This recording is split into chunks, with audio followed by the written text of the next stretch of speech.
Tonight on Y News. Malacañang rejects Iceland-led resolution seeking international probe on the country's human rights situation amid President Rodrigo Duterte's war on drugs. 87% of Filipinos believe that the government should assert the Philippines' rights in the West Philippine Sea based on the latest social weather station's survey. The House of Representatives says it is working closely with government intelligence agencies for the security of President Rodrigo Duterte's fourth State of the Nation address. MRT management targets to complete the train's rehabilitation in more than 2 years. And learn about this gym that turns human power energy into electricity. Good evening. Malacañang rejects and condemns Iceland resolution calling for the United Nations Human Rights Council to investigate on the anti-drug war of President Rodrigo Duterte. Malacañang describes the resolution one-sided, outrageously narrow, and maliciously partisan. Rosalie Cos explains why. The United Nations Human Rights Council or UNHRC voted on Thursday to set up an investigation into thousands of killings in President Rodrigo Duterte's war on drugs campaign, a step that activists said was long overdue. During the 41st United Nations Human Rights Council session against the anti-drug war of President Duterte, a resolution led by Iceland was adopted at the forum in Geneva by a vote of 18 countries in favor and 14 against, including China, with 15 abstentions, including Japan. This council session, the High Commissioner Bachelet noted the extraordinarily high number of reported deaths and persistent reports of extrajudicial killings in the context of the campaign against drug use. We have put forward balanced text with a very modest ask, simply requesting the High Commissioner to prepare a report for discussion by June next year. The Philippine delegation, however, lobbied against the resolution. Philippine Ambassador Evan Garcia took the floor after the vote to read a statement by the Manila Foreign Ministry. The temptation is strong to walk away from all this with well-deserved contempt for the minority of countries that have the least moral standing to raise their false issues to the discredit of the Human Rights Council. But the Philippines must remain true to the cause of human rights. Malacañang, for its part, objects, condemns, and questions Iceland's resolution. Presidential spokesperson Salvador Panelo argues the resolution did not get a simple majority and only 18 countries out of 47 member countries voted for the resolution. It means majority of the members are not really convinced of the resolution calling for the investigation of the alleged extrajudicial killings in the Philippines. For Malacañang, the other 17 countries which supported the resolution are misled by Iceland, which has also been led astray by false news of biased media inside and outside the country. The resolution also shows how the Western powers scorn the sovereign exercise of the government to protect the people from the scourge of illegal drugs. Secretary Panelo also says the resolution is meant to embarrass the Philippines before the international community, but the country will not be weakened by this and that the campaign against illegal drugs will continue. When President Duterte was asked if he will let the UNHRC to come to the Philippines and investigate, the president said they must explain their purpose first and he will review it. Let them state the purpose and I will review.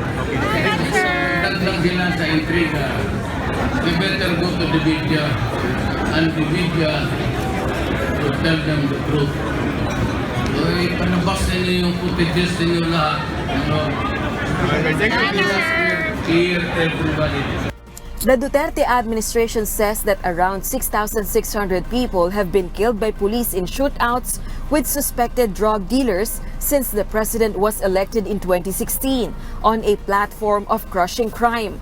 But activists say the death toll is at least 27,000. Rosalie Cos, UNTV News and Rescue, Camp Aguinaldo. Opposition senators call on the Philippine government to cooperate in the investigation of the United Nations into the human rights situation of the country in connection with the Duterte administration's anti-drug war. Nel Maribuhok will tell us why. The government should not close its door to the probe of an international body. This is the appeal of Senate Minority Leader Franklin Drilon to the Philippine government as the United Nations Human Rights Council or UNHRC adopts the Iceland resolution which calls for the investigation on the human rights situation in the Philippines in connection with the war on drugs of the Duterte administration. According to the senator, we should allow the investigation to take place and that the government must cooperate.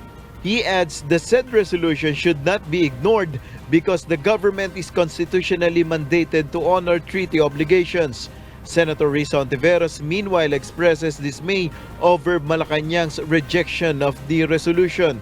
For Senator Laila De Lima, this is just a jumpstart in search for the accountability for the ongoing mass murder and human rights violations under President Duterte's regime. While Liberal Party President Senator Francis Pangilinan calls for the government's cooperation in the probe, he also urged the Supreme Court to look into the resolution as a signal that the international community is concerned in the country's situation. Senator Pangilinan also asked the Supreme Court to act by ruling on the so-called Tokhang cases that are still pending. The lawmaker is referring to the petition questioning the legality of the war on drugs. The ACT Teachers Party List have the same appeal to the government.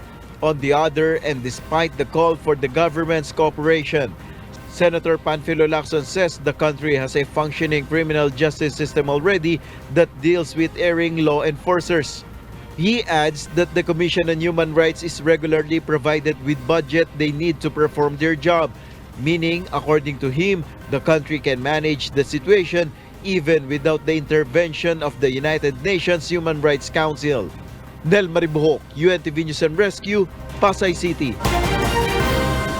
The Philippine National Police leave it up to President Rodrigo Duterte and the Supreme Court to decide whether or not to allow the UN or United Nations investigation on what reports say as extraordinarily high number of reported deaths and persistent reports of extrajudicial killings. Senator Ronald Bato de la Rosa dares UN investigators to prove allegations of state-sponsored killings. Mai Bermudez explains why.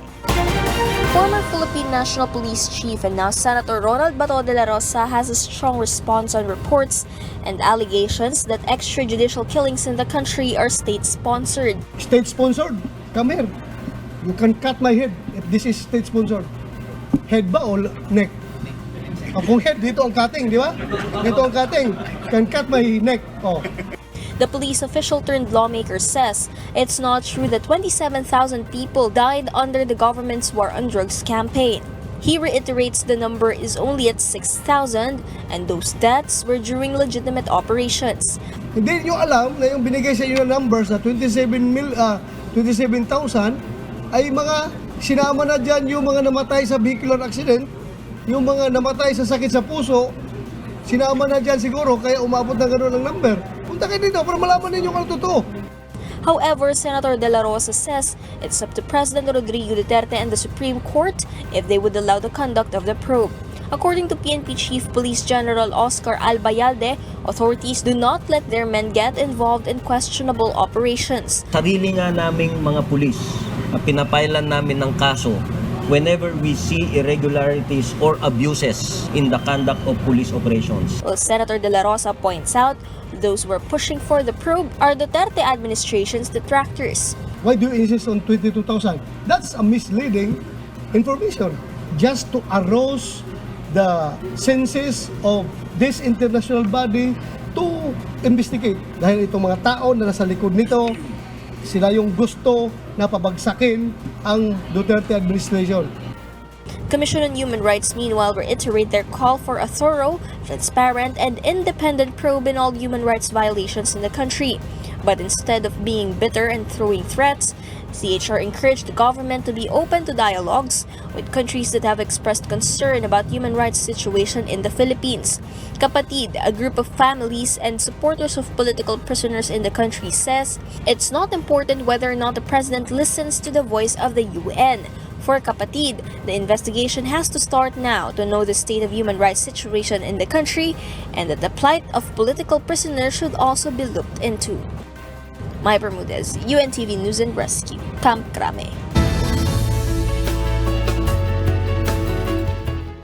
Some parts of Metro Manila experienced heavy rainfall accompanied with strong wind this evening. The downpour has caused heavy traffic on EDSA while it's flooded approaching Balintawak Market. The Philippine Atmospheric, Geophysical and Astronomical Services Administration or PAGASA reports that a thunderstorm caused the rain expected to last for at least 1 hour. Meanwhile, the trough of a low-pressure area outside the Philippine Area of Responsibility will make Mindanao and eastern and central Visayas cloudy with scattered rain showers and thunderstorms that may cause flash floods and landslides. Metro Manila and the rest of the country will also experience thunderstorms this weekend. In other news, MRT3 passengers still have to wait for more than 2 years before they can have better commuting experience as the rehabilitation of the train system is years away from completion. Joan Nano tells us why. The new railways meant for the MRT3 rehabilitation have arrived in the country. Once the other rail parts gets delivered in October, the rail replacement will be rolled out the following month. The replacement of the railway is a big help to reduce the excessive vibration of trains that commonly cause glitches. The Metro Railway Transit Management say the rehabilitation will be completed more than 2 years from now. And so as not to halt the rehabilitation, the MRT management are considering the possibility to suspend train operations sometime on a weekend. Kung kinakailangan po, halimbawa sa Holy Week, pag nag-decide po yung management na mas mapabilis, so pwede po tayong mag-add ng additional day or i-extend yung oras para mas mabilis po natin matapos yung rail replacement. Once the rehabilitation is completed, passengers can expect better riding experience. From the current 13 to 15 operational trains every day, the number of trains is expected to increase to 20. MRT will also be able to bring back the normal speed of 60 kilometers per hour from the current 30 kph. If this happens, the more than 1 hour travel from both end stations will be reduced to 30 minutes. Apart from this, the headway will be cut down to 3 minutes from the current 7 minutes. The number of passengers MRT trains serve daily is expected to increase to around 600,000, which is greater than the more than 200,000 passengers the MRT can presently serve. The maintenance team uses modern machinery for faster and more efficient maintenance of the trains. With a wheel-late machine, the wheels of the trains don't need to be manually removed, what with the use of a computerized system. It only takes 2 days for the welding of the wheels from what used to be more than 8 days using former equipment. Although the MRT rehabilitation is good news for some, others find it inconvenient if train operations are suspended sometime on weekends. Marami din naman walang pasok ng weekends. So para mas mapaayos po yung rehab ng MRT natin. So okay lang po. Okay lang naman po. Sa mga estudyante, okay yun. Pero sa mga hindi estudyante, parang hindi okay kasi may trabaho pa rin sila Sabado at Sunday. Pwede na rin siguro. Sakripisyo lang. Diba? Para mahalaga yung kaligtasan. Piliin na lang nila kung yung araw talaga na mas magiging maayos ang lahat. Joan Nano, UNTV News and Rescue, Quezon City. Meanwhile, President Rodrigo Duterte witnessed on Thursday the official signing of the agreement between the Department of Finance and the Asian Development Bank or ADB for the construction of the Malolos-Clark Railway Project or MCRP. The MCRP is part of the North-South Commuter Railway Project designed to connect the new Clark City and the Clark International Airport to Metro Manila up to the municipality of Calamba in Laguna by the year 2025. President Rodrigo Duterte directed the Department of Transportation, DOTR, to speed up the construction of the said project so the Filipino people may be able to benefit from it soon. I am directing the Department of Transportation to fast-track the completion of the MCRP and observe the highest quality standards as we complete this railway project. By the time it is completed, expect that our people, especially those from Central Luzon, will greatly feel the impact of our Build program.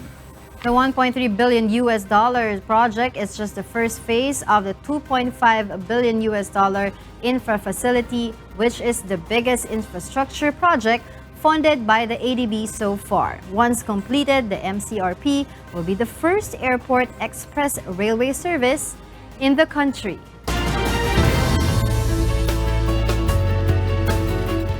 A California gym is harnessing human workout energy and turning it into electricity to power the facility. Jovic Burmas will tell us why. Exercising and reducing our carbon footprint are arguably two of the best things we can do to maintain a healthy and a happy future. Now, there's a gym in California that enables you to do both those things simultaneously. Sacramento Eco Fitness has installed a non-motorized treadmill and several upright cycles. The cardio machines have built-in inverters similar to those found on solar panels and wind turbines, which turn the watts generated during a workout into electricity to power the gym. Any excess electricity is sent to a battery to keep the lights on during off-peak hours. So we're harnessing the human power to produce clean energy at the fitness facility. A spin class on stationary cycles will produce anywhere between 1,000 and 2,500 watts, enough to power a refrigerator. But even a short workout can make a difference. But on average, you'll at least produce 20 watts, with 20-minute workouts. The gym's self-powered treadmill uses an electromagnetic and mechanical braking system to generate power. It uses no power at all and doesn't move until someone steps on it and pushes the belt around, either walking, running, or using the toughest setting sled pushing, which has even the fittest gym members sweating in a few minutes. It's really important to me that everything is environmentally conscious. So combining fitness and something that's, of course, really good for you and the environment is just probably one of the best ideas that anybody could ever come up with. For Avina, his self-powered gym is only the beginning. I would like for gyms to be able to power an entire city block on its own, right? Produce enough energy to power their own needs, right, within the facility, and then have the excess energy to power a city block. That would be my goal. Jovic Burmas, UNTV News and Rescue. Good evening. President Rodrigo Duterte slams Iceland after the resolution it filed before the United Nations Human Rights Council against the anti-drug war of his administration. Meanwhile, the president promises overseas Filipino workers the establishment of the Department of OFWs. Rosalie Cos is at Camp Aguinaldo to tell us why live. Good evening, Ross. Yes, good evening, Alex. President Rodrigo Duterte hits back at Iceland, saying that the Nordic island country does not understand the problems the Philippines is facing. The chief executive also said, unlike the Philippines, Iceland has no crime incidents, so there's no need for policemen. The chief executive made the statement when he led the 28th anniversary of the Bureau of Jail Management and Penology, or BJMP, here in Camp Aguinaldo tonight. Let's listen to the president. Hindi maintindihan itong mga to na may problema tayo. Iceland, ano ang problema ng Iceland? Ice lang. That's your problem. You have too much ice and there is no clear day or night there. Parang alas 4 ng hapon ang araw pati gabi. So you can understand why there is no crime, there is no policeman either, and they just go about eating ice. They don't understand the social, economic, political problems of the Philippines. At saka nakikita nila na dito ihulog. If you look at the map of the Philippines, It can be recalled that Iceland has filed a resolution before the 47-member UN Human Rights Council to investigate on the alleged extrajudicial killings due to the anti-drug war of the Duterte administration. The resolution led by Iceland was adopted in the 41st UNHRC session by a vote of 18 countries in favor, 14 against, with 15 abstentions. Meanwhile, the chief executive also graced the Thanksgiving Day for Overseas Filipino Workers or OFWs in Camp Aguinaldo.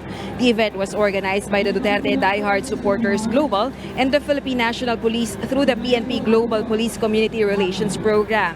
During the event, he promised to push for the immediate establishment of the Department of OFWs and place under its supervision and control all the recruitment agencies in the country. Let's listen again to the President. Apurahin ko yung Department of OFW. Bawal na ang recruitment sa abroad, sa labas. Kung gusto nila, dyan sila maglagay ng mesa. So under the supervision of government at walang horrendous charges. Hindi ako papayag ng ganon. Pag natayo yan, The chief executive also thanked the OFWs for their hard work and support for the country. Meanwhile, President Duterte also mentioned about the 64 Bureau of Customs employees he dismissed because of corruption. The president said they are all part of the administrative section of the Customs Bureau.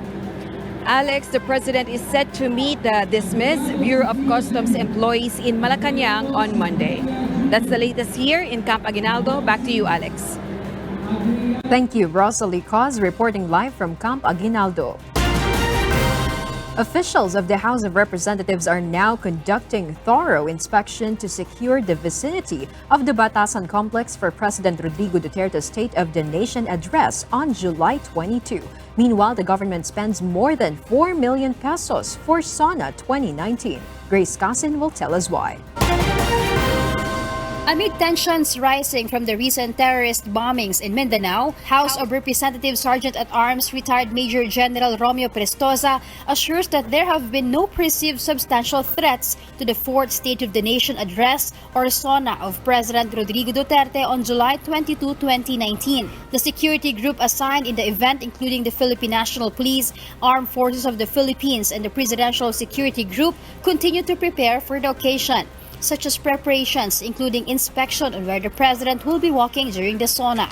We have extensive na training seminars to include simulation exercises and tabletop exercises. Para in case nga meron nga, we would be prepared. And even yung protocols ng protocols when it comes to emergencies, ginagawa rin po namin. According to Acting House Secretary General Dante Roberto Maling, the plenary can accommodate 1,500 people. They have also sent invitations to the guests, including those for the former Philippine presidents and vice presidents. All guests are advised to wear simple clothes such as Filipiniana, Barong Tagalog, or business attire. But as of now, the organizers are still choosing among European, Caribbean, and Filipino dishes to be served during the SONA. Basically po yung mga preparations has been the same through the years, except for siguro very minor details na kung sino lang yung kusang malilit na arrangements lang, doesn't really deviate from what has been happening for the past years. Meanwhile, the House Acting Secretary General says the government has spent 4.7 million pesos for this year's SONA. But this is lower than last year's budget of 4.9 million pesos. Grace Casin, UNTV News and Rescue, Caloocan City. A Commission on Population report says that the age of Filipinas who get pregnant has gone lower and lower. Popcom says this is a problem that needs immediate solution. Aiko Miguel tells us why. More than 500 Filipinas aged 10 to 19 give birth every day. This translates to nearly 200,000 every year, most of them between 10 and 14 years old. This according to a report from the Commission on Population or Popcom, tasked to set policies and directions for the country's population. According to POPCOM Executive Director Juan Antonio Perez III, teenage pregnancy is a serious problem which must be solved. Perez said President Rodrigo Duterte gave a directive during a cabinet secretary meeting last February to the Education Department, Health Department, and the National Economic and Development Authority to create measures to solve the ballooning cases of teenage pregnancy in the country. Maybe through a law, through an executive order, that will be asking for a national effort to address teen pregnancy. Among the factors na nakikita namin dito, yung increasing number of young people, girls and boys who are engaging in premarital sex. Based on the same POPCOM report, most of the teenagers who get pregnant are exposed to the internet and bad vices. POPCOM says parents must give proper guidance to their children on the issue of early pregnancy.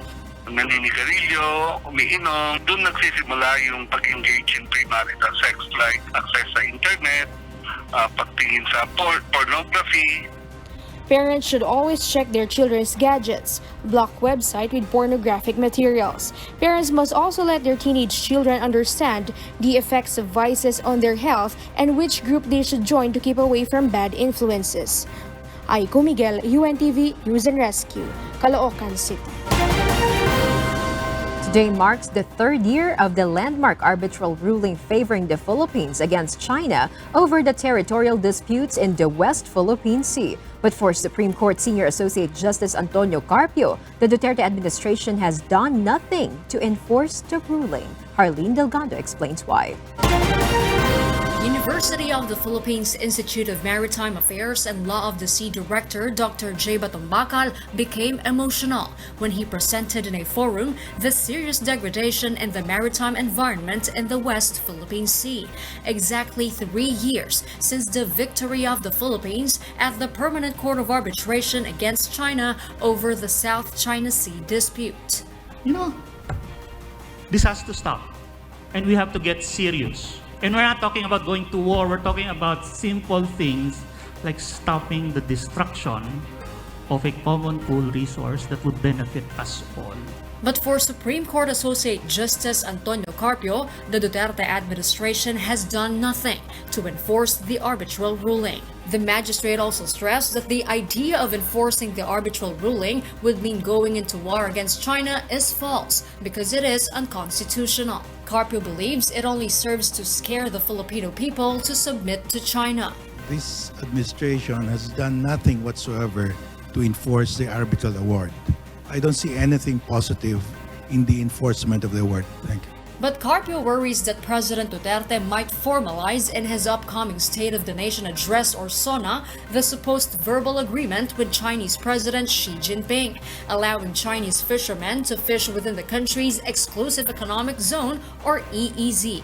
Once it happens, Carpio says, the said deal will be legally binding and would weaken the position of the country. But if the President will confirm it in the SONA, I mean, we cannot get out of that anymore. So we're bound by that. We have to honor that. So that means China can fish in an area 59 times larger than Scarborough Shoal. The palace has earlier said that the supposed agreement is legally binding for the president, but Foreign Affairs Secretary Teodoro Locsin Jr. stresses that it cannot be enforced because a document is needed to prove an agreement. For former Ombudsman Conchita Carpio Morales, it will depend on how the president says it. No, not necessarily, but it would depend on the way he says it. Despite this, Carpio and other advocates call on the Filipinos to be brave and fight for the truth. Let us not be scared by all the propaganda that we hear, because if we do, walang mangyayari. No one will take the cudgels for us. Be brave. Let's keep talking about this until all of us understand in our own way how this affects our lives. Harleen Delgado, UNTV News and Rescue, Taguig City. Manila City Mayor Isko Moreno has been the talk of the town lately. Watch some big improvements in the city in his less than 100 days in office. Divisoria, Quiapo, Andres Bonifacio Monument, These are but a few of the places in Manila City which have improved in less than 2 weeks of Mayor Isko Moreno's incumbency. Not only Manileños but also residents from other cities in Metro Manila say they are amazed with what they see. But many wonder if these improvements will be maintained, or are these all just a show-off? For years, jeepneys could not pass through this part of Divisoria because of illegal vendors in all sides of the road. We tried to drive down this area to find out how long it would take for us to return to our starting point. We started on the corner of Jose Abad Santos and traversed the whole stretch of Divisoria. Our trip lasted for 10 minutes and 28 seconds, which would usually take more than 30 minutes. No more vendors on the road. The street is clean. Our drive was smooth. But we noticed that some jeepney drivers were unloading passengers in the middle of the road, and many pedestrians were jaywalking. Many public servants have tried to clean and improve this part of Divisoria, but all failed. Mayor Isko Moreno has been seen taking the lead to begin treading the road to a new Manila. The Bonifacio and the Katipunero shrines are not anymore hidden from sight. They can now be seen to be appreciated. Kaso lang, ngayon pa lang masyadong nakikita na talaga kasi wala na yung mga vendors. Kung ngayon lang po lumiwanag. Bakit? Wala na pong mga harang-harang. Though not totally removed, vendors in front of the Quiapo Church are fewer. The surroundings of the Bonifacio Shrine beside the City Hall is already clean. The foul smell coming from the monument is gone, and many individuals join together to maintain its cleanliness. Ikaw daw yung tumatay dun sa Di po. Ikaw ba yung tumatay doon? Mayor Isko has also ordered the removal of the names of politicians seen on government projects funded by the public. Mayor Isko also plans to reopen Manila Zoo after its closure a few months ago. But despite big improvements in the city, it is inevitable that many are adversely affected. This include vendors who are forced to leave the areas where they used to stay at, though they admit that Mayor Isko is doing the right thing. But ang hinihiling po namin, kahit makapagtinta kami ng sa tabi lang, okay lang sa amin. Basta hindi lang kami huli. Yun lang sa amin. Sobrang hirap na kasing ngayon, buhay. Bigyan sila ng pwesto, balik yung pwesto. Kahit kaunti lang, basta lang, hanap buhay sila ng may balik lang yung hanap buhay. The government is planning to conduct a dialogue between vendors to help them in their current situation. Mon Hocson, UNTV, News and Rescue, Manila.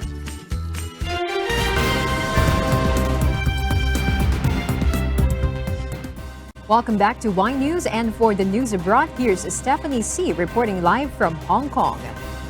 Stephanie, good evening. Good evening, Alex. U.S. President Donald Trump dropped plans to add a contentious citizenship question to the 2020 census, but insisted the government would obtain the data by other means. Judith Ann Nofuente will tell us why. U.S. President Donald Trump dropped plans to add a contentious citizenship question to the 2020 census, but insisted the government would obtain the data by other means. U.S. President Donald Trump will no longer pursue adding a question on citizenship to the 2020 U.S. Census questionnaire. Instead, he said he had directed officials to obtain the information through an executive order for government agencies, as court challenges would have delayed a census. We will leave no stone unturned. Today I'm here to say we are not backing down on our effort to determine the citizenship status of the United States population.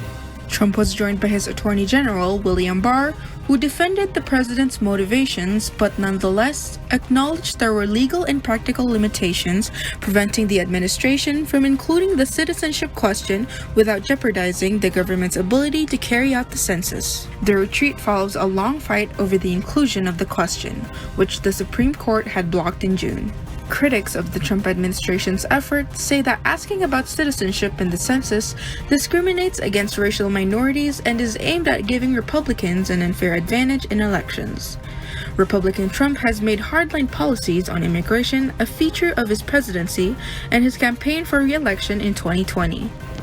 The more than 20 Democrats vying for their party's nomination to run against Trump question his immigration policies. Judith Anna Fuente, UNTV News and Rescue.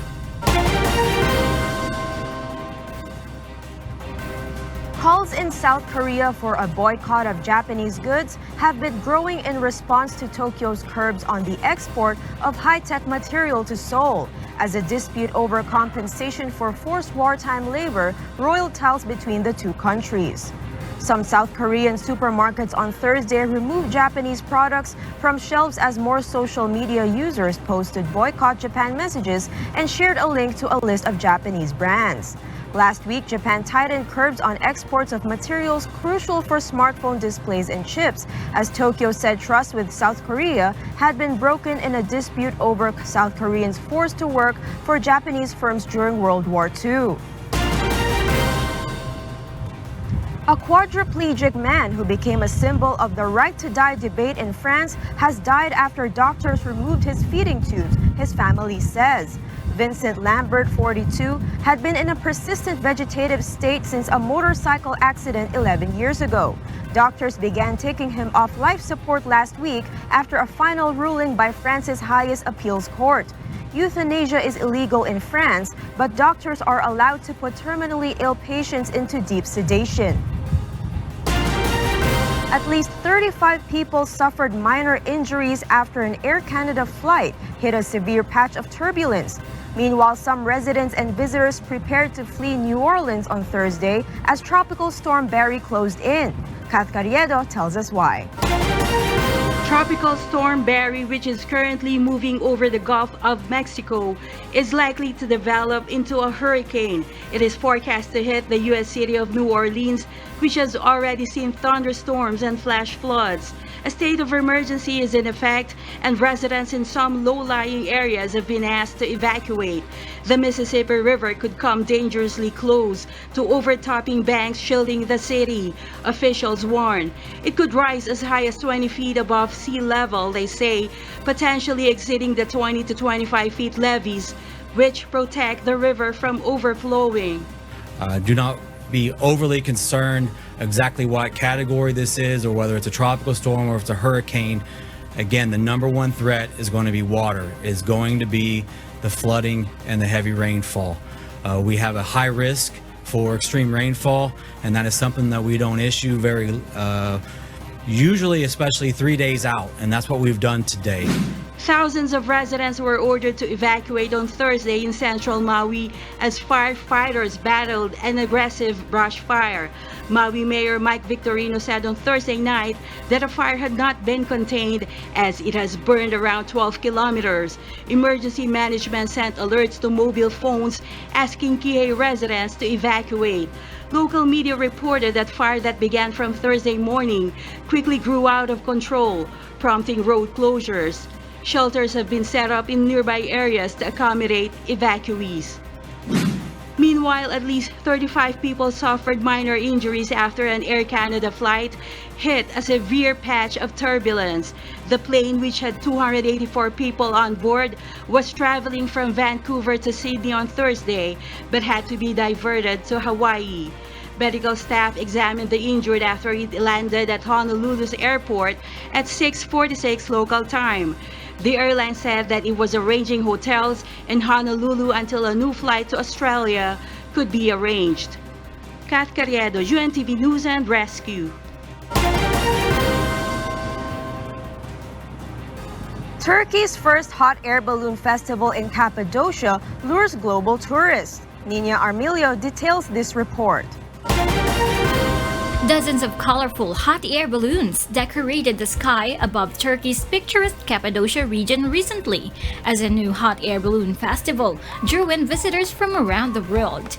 The 4-day Cappadocia International Hot Air Balloon Festival, which concluded last Sunday, was organized by the Ürgüp municipality in the central Nevşehir province, with balloonists enjoying a bird's-eye view of the unique landscape, while those on the ground marveled at the bright balloons which dotted the sky above. This festival is held in Turkey for the first time. In 2019, we decided to start a balloon festival. For 4 days, the balloons have raced into the sky from different points of Cappadocia. Our main goal is to popularize this region and attract more tourists.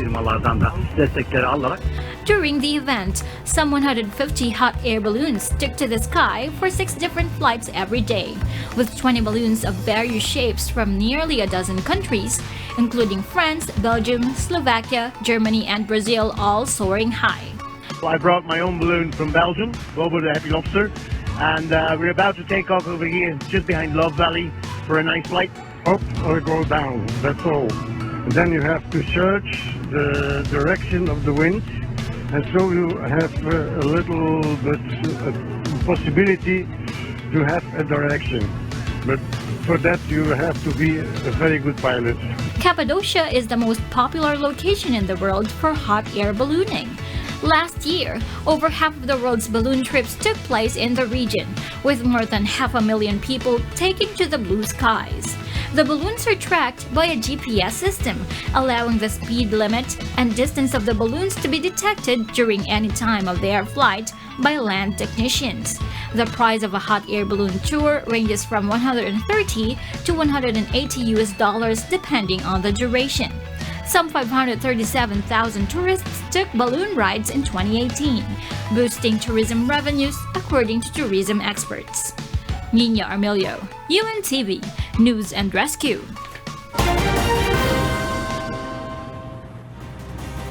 And those are the news from the other parts of the globe.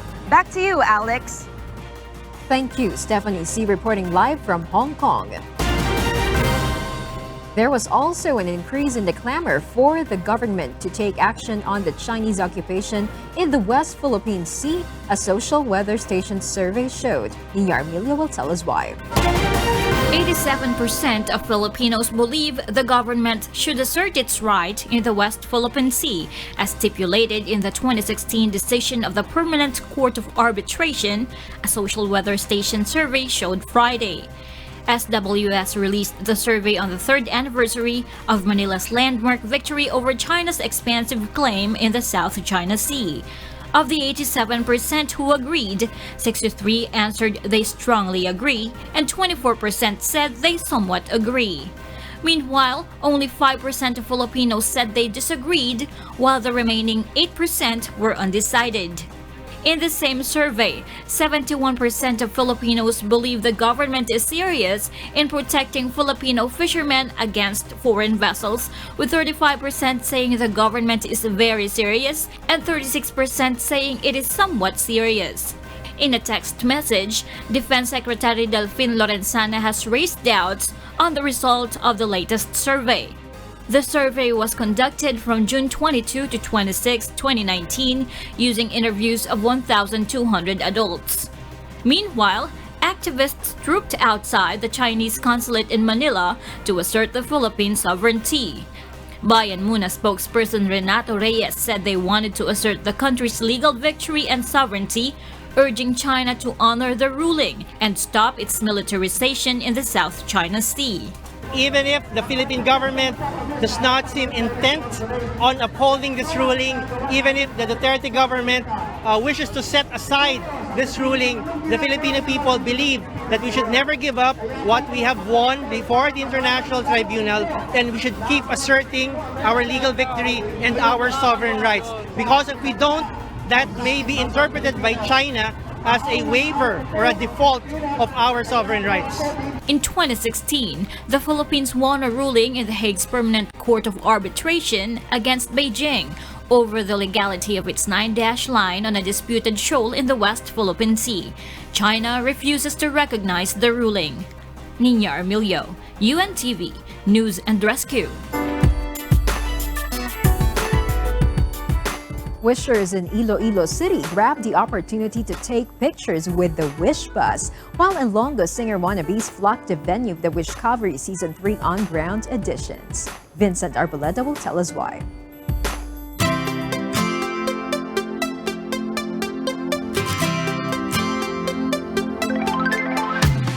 The Wish Bus continues to roll and even crosses seas. As Wish 107.5 resounds on air, Wish 107.5. Wishers keep on wishing. And as the FM station's online singing competition reaches Iloilo City, local artists and singer wannabes show what they've got. During the 3-day on-ground auditions of the Wish Covery Originals in the City of Love, auditionees expressed their excitement and appreciation of being reached out to. Siyempre masaya dahil yung pangarap namin bus, nasakyan na namin. Ako, thankful as man talagang blessed kami. This is like a rare chance for us to possibly showcase our original tracks nationally. 80 singer-songwriters who wish to be wish-covered stepped into the door of opportunity to showcase their musical talents. Magandang event para ma-expose yung lahat ng mga gustong iparinig yung kanilang mga musika. Kasi ang daming mga artists na magaganda, magagaling at binibigyan ng opportunity ng Wish Bus. And really good for our hearts, for as artists. While these Ilonggo wishers did not let their chance pass to take selfies and groupies with the FM station on wheels, the first of its kind in the country. Quite surprised, but before that, I was already informed with a friend of mine that Wish Bus is already here, and I was kind of excited. He also is a Wish Bus enthusiast. Masaya po. Masaya po. Opo. Kasi dito na po eh.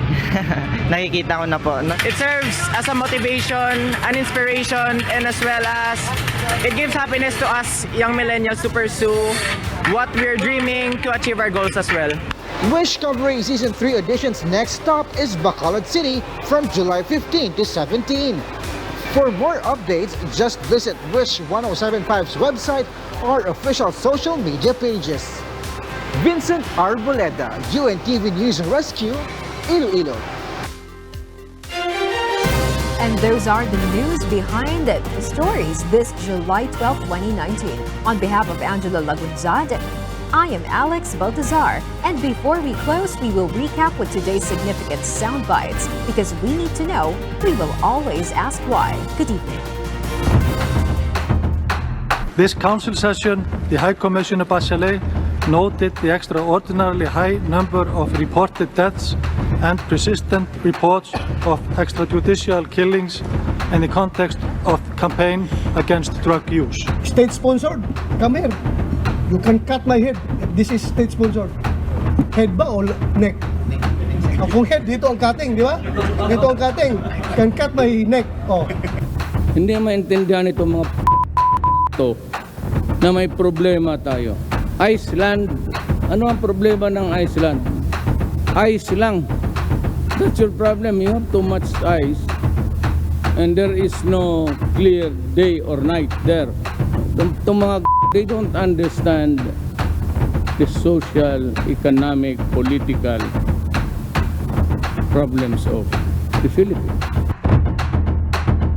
This administration has done nothing whatsoever to enforce the arbitral award. I don't see anything positive in the enforcement of the award. Kaso lang, ngayon pa lang masyadong nakikita na talaga kasi wala na yung mga vendors. Ngayon lang po lumiwanag. Bakit? Wala na pong mga harang-harang.